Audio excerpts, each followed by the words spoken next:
Hello everyone, welcome back to my another blog. তো আজকে রবিবার আমি চলে আসলাম একটু ঘুরতে। তো আমি চলে আসলাম নিউ টাউনের ইকো পার্কে। তো এটা হচ্ছে সাইডিং। আর হ্যাঁ, কিছু জিনিস দেখাবো আপনাদেরকে। নিউ টাউন ইকো পার্কের একটা জায়গা আছে জাপানিজ ফরেস্ট বলে, তো সেখানেই আমরা আজকে গেছিলাম। তো পুরো ব্লগটা তোমরা স্কিপ না করে দেখতে থাকো। আর আমার ব্লগটা ভালো লাগলে অবশ্যই একটা লাইক করে দিও, কমেন্ট করে দিও, আর আমার চ্যানেলটাকে অবশ্যই সাবস্ক্রাইব করে দিও বন্ধুরা। তো পুরো ব্লগটা তোমরা শেষ পর্যন্ত আগে দেখে নাও। Hello everyone, welcome to my new blog. তো আজকে চলে এসেছি ইকো পার্কে, নিউ টাউন ইকো পার্কের জাপানিজ ফরেস্ট একটা পার্ক আছে। তো সবার আগে আমি একটা ইনফরমেশান দিয়ে দিই তোমাদের। এই জায়গাটায় অনেকেই হয়তো গেছো বা অনেকেই হয়তো যাওনি, বাট এই জায়গাটা যেতে গেলে ইকো পার্কে 1 নম্বর গেট অবধি যেতে হবে। তারপরে হচ্ছে ওখান থেকে টিকিট কাউন্টারে টিকিট কেটে তারপরে ভিতরে ঢুকতে হয়। কিন্তু আরেকটা ওয়ে আছে, সাইডিং আছে ইকো পার্কের, যে সাইডিংটা দিয়ে তোমরা একদম চলে যেতে পারো। তাহলে তোমরা একদম এন্ট্রি ফ্রি পাবে। মানে জাপানিজ ফরেস্টে ঢুকতে গেলে এন্ট্রি ফ্রি তো আছেই, মানে কোনো টিকিট লাগে না। শুধুমাত্র ইকো পার্কে ঢুকতে গেলেই যে 30 টাকাটা লাগে টিকিটের জন্য।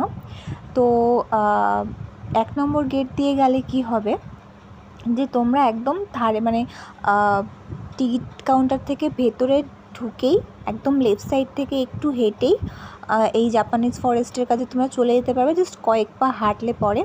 আর যদি আদারওয়াইজ তোমরা যদি এই যে সাইডিংটা দেখছো, এই সাইডিংটা দিয়ে যদি তোমরা যাও, 1 নম্বরে নেমে একটা সাইডিং পড়বে, সেখান থেকে যদি তোমরা সোজা চলে যাও, মানে পার্কিং জোনে না গিয়ে পুরো ডাইরেক্ট যদি ওই যে আইফেল টাওয়ারটা দেখছো ওইখান থেকে যদি তোমরা ব্যাক করো, তাহলে তোমাদের কোনো টিকিটও কাটতে হবে না।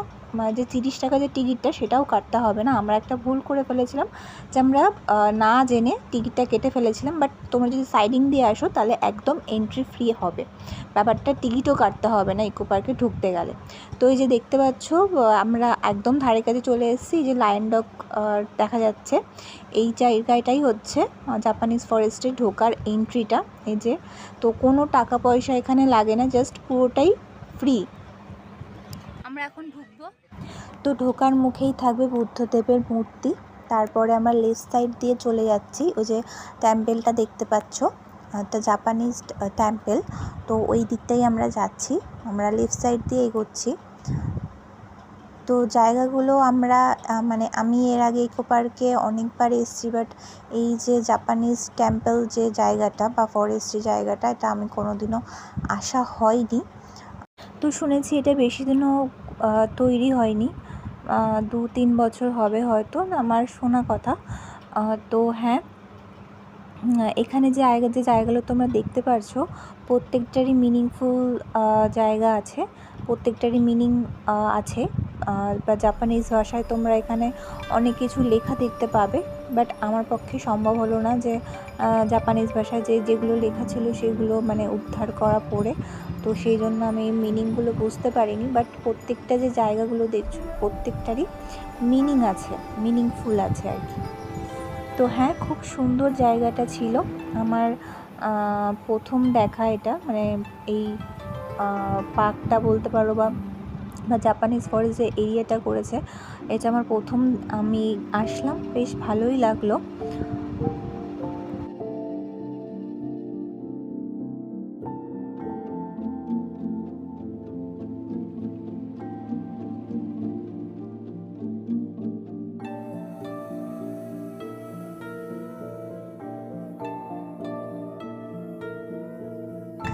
তো ইকো পার্কে অনেক জায়গা আছে, মিনিংফুল জায়গা, তো এটারও একটা মিনিং আছে।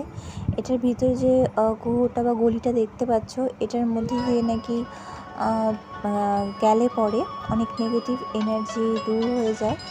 তো হ্যাঁ, অনেক মিনিং আছে, অনেক কিছু। তারপরে এই যে জায়গাগুলো দেখছো, এগুলোরও অনেক ধরনের মিনিং রয়েছে, যেগুলো করা রয়েছে। তো দারুণ জায়গাটা ছিল, অসম্ভব সুন্দর।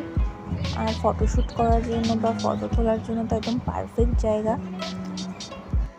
তো এই যে জায়গাটা যাচ্ছি আমরা এখন, এটা হচ্ছে তোমার মোমবাতি, মানে বাঁশকে মোমবাতির মতো আকৃতি দিয়ে বাঁশের উপরে মানে লাইটিং করা আর কি, ভীষণই সুন্দর। এ দেখো তোমরা দেখতে পাচ্ছ, মনে হচ্ছে না পুরো মোমবাতি জ্বালানো আছে, বড় বড় মোমবাতি, বাট না, এটা হচ্ছে বাঁশকে মোমবাতির মতো আকৃতি দিয়ে ওর মধ্যে লাইটিং করা। তো এটা একটু হালকা সন্ধে, মানে একটু এই ছটা ফোটার দিক হয়ে এসেছিলো, তো সেই জন্য লাইটিংগুলো জ্বালিয়ে দেওয়া হয়েছিল। আদারওয়াইজ সকালবেলা গেলে লাইটিংগুলো তোমরা দেখতে পাবে না, সন্ধ্যেবেলা গেলে লাইটিংগুলো তোমরা পাবে।